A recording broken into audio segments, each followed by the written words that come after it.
नमस्कार. Myself Sunita Amrutsagar, Assistant Professor, Dr. Babasaheb Ambedkar महाविद्यालय पेठ Vadgaon, Department of Commerce. BCom Part First. Subject is Financial Accounting, Paper Second. In this subject, we are going to learn Unit number 2, Module number 2.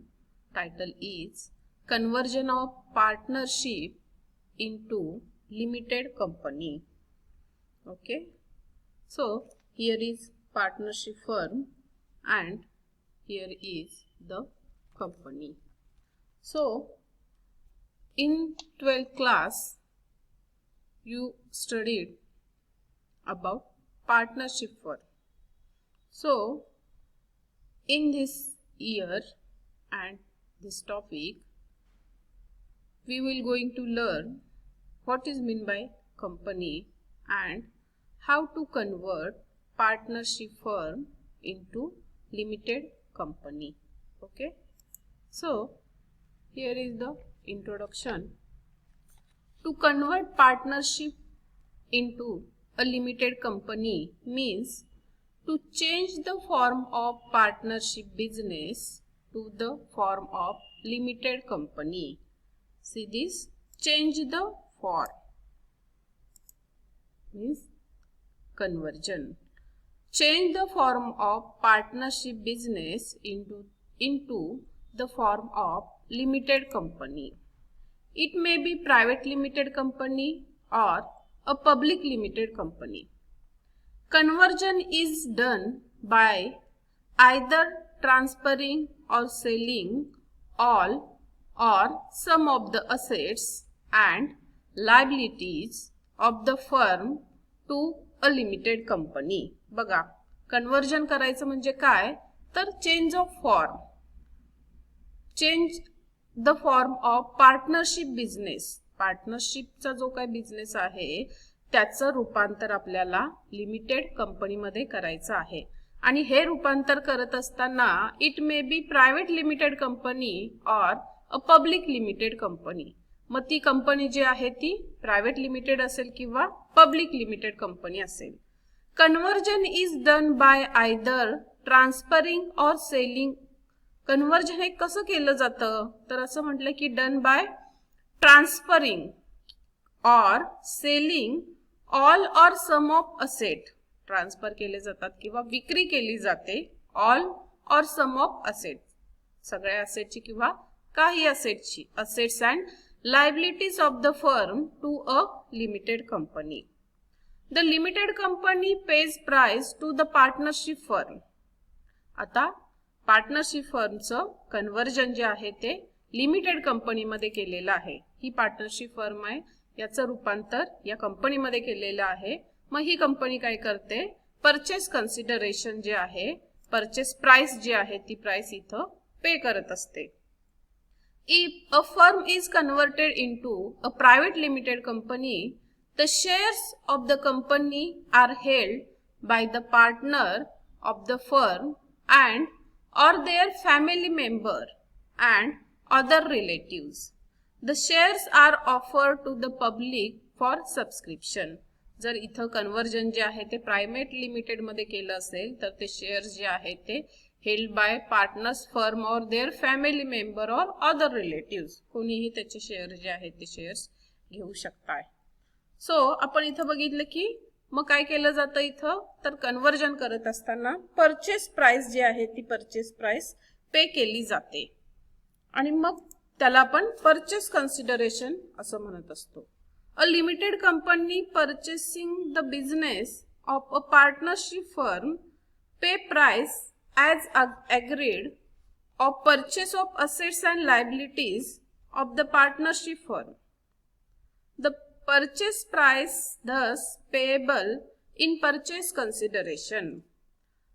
Conversion जेव्हा केलं जातं partnership फर्मचं limited कंपनीमध्ये तेव्हा limited company जी आहे ती partnership फर्मला काय करत असते, प्राइस पे करत असते. त्याला परचेस कन्सिडरेशन असं म्हणतो आपण. आणि त्याचं कॅल्क्युलेशन जे आहे ते परचेस कन्सिडरेशनचं कॅल्क्युलेशन आपल्याला या ठिकाणी करावं लागतं. तर मग हे नेसेसिटी और ऑब्जेक्टिव्ह ऑफ कन्वर्जन, का गरजेचं आहे कन्वर्जन, कशासाठी कन्वर्जन करायचं, त्याची गरज काय आहे, and what is the objective of conversion. So first objective is requirement of large capital. Large capital for expansion and purchase of modern machinery. Very huge capital is required and it is beyond the capacity of the partners to meet this requirement. As such, it becomes necessary to convert the firm into limited company. मोठ्या प्रमाणात भांडवलाची गरज असते आणि त्यासाठी conversion केल्यामुळे काय होतं की भांडवल उपलब्ध होतं. Second objective is separate legal entity. A partnership comes to an end on death or retirement of partner. It means it has no separate legal entity from its partner. A limited company is an artificial person created by law and as such it has a separate legal entity. Partnership firm जी आहे तिला separate legal entity नाही, separate कायदेशीर अस्तित्व नाही. आणि company जी आहे ती a limited company is an artificial person created by law. Company जी आहे ती artificial person created by law असल्यामुळे त्याला सेपरेट लीगल एंटिटी आहे. Third one is limited liability. Liability of partners being unlimited. बघा, liability of partners being unlimited. They are liable to pay business liability from their private estate to the last paisa. Liability of a shareholder is a limited liability. A shareholder is liable to pay only up to face value of shares held by him. Liability जी आहे ती partnership मध्ये unlimited liability आहे आणि समजा partnership firm तोट्यात गेली, काही problem create झाले तर त्याच्या प्रायव्हेट प्रॉपर्टी मधून त्याची वसुली जी आहे ती केली जाते, म्हणजेच त्याला आपण अनलिमिटेड लायबिलिटी म्हणतो. पण कंपनीच्या बाबतीमध्ये काय आहे, शेअर होल्डरने जेवढे फेस व्हॅल्यूचे शेअर्स आहेत तिथपर्यंतच तो पे करू शकतो, म्हणजेच लायबिलिटी आहे ती लिमिटेड आहे. Fourth objective is restriction on the maximum number of partners. In partnership firm, there can be maximum 20 person in a partnership firm. This number is too small to expand the business, only 20%. In the case of private limited company, the number of shareholder can be increased to 50. In private limited company, the member is 50. Whereas in the case of a public limited company, there is no maximum limit. Public limited company ला maximum limit नाही. This solve the problem of raising huge capital and to have efficient management. Partnership firm मध्ये 20 सभासदांची मर्यादा आहे. Private limited company मध्ये 50 सभासदांची मर्यादा आहे आणि पब्लिक लिमिटेड कंपनी मध्ये maximum there is no maximum limit, तिथं लिमिट नाही आणि त्यामुळे काय होतं, मोठ्या प्रमाणात भांडवलाची उभारणी करणं सोपं जातं. Next is tax benefit. A limited company enjoy large tax benefits as compared to those of partnership firm. As compared to partnership firm, the limited company enjoy a large tax benefit. Next is better status. A limited company enjoy a better status in the market. The facility to get loans, increase production and sales, get credit facility from supplier. Limited कंपनीच्या बाबतीमध्ये better status, facility मिळतात, loan easily available होतं, त्यामुळं status जो आहे तो इथं better status आहे असं आपल्याला सांगता येईल. तर अशा प्रकारे आपल्याला या ठिकाणी ऑब्जेक्टिव्ह किंवा नेसेसिटी कन्वर्जन जे आहे ते कन्वर्जन का केलं जातं तर त्याच्या पाठीमागचे आपल्याला एकूणही 4-5 कारणं सांगता येतील. Next is benefit of conversion. So earlier we have seen what is the necessity and objective. So now here is the benefit of conversion. Shareholders have limited liability. Raising the fund is easier in the company as there is no restriction on the number of shareholders. Separate legal entity, expansion and diversification, change and alternation related to shareholding and management can be done without interrupting the business policies. Control of the company cannot be lost to outsider. Transfer of assets and liabilities.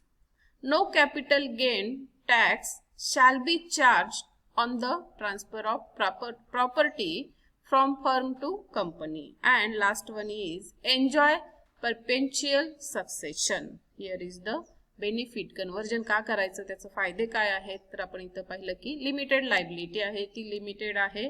Fund raising जे आहे ते करता येतं. Here is no limit.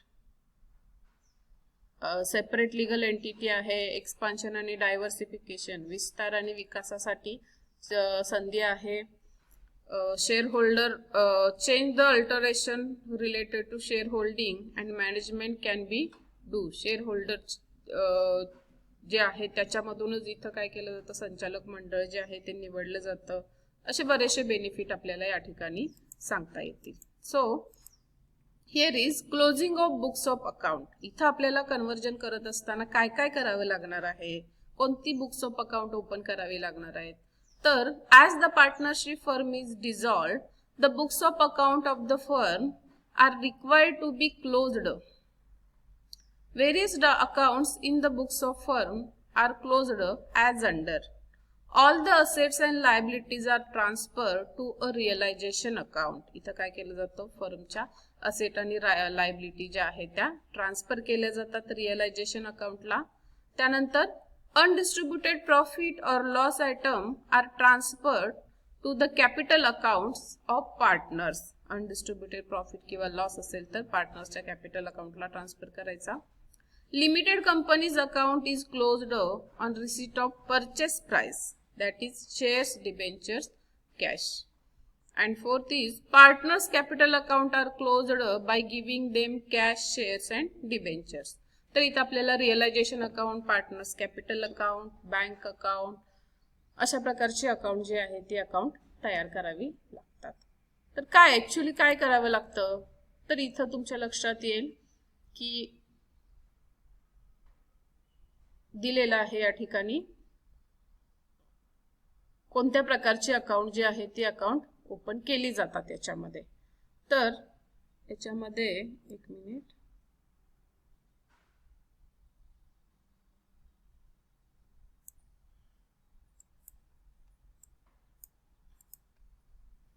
ठीक आहे, मी तुम्हाला Google क्लासरूमला हे post करेन काय दिलेलं आहे ते. ठीक आहे, थांबूया आपण या ठिकाणी. धन्यवाद.